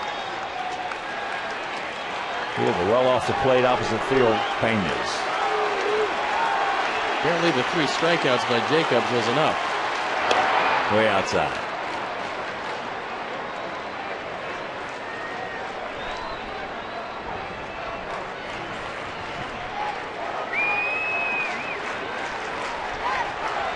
Two and 1 to count to the 23-year-old first baseman.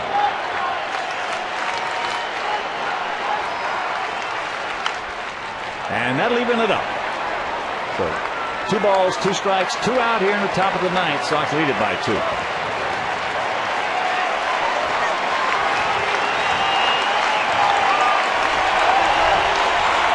And a great crowd again today. It's a loud crowd today. Great crowds here. We have been into it.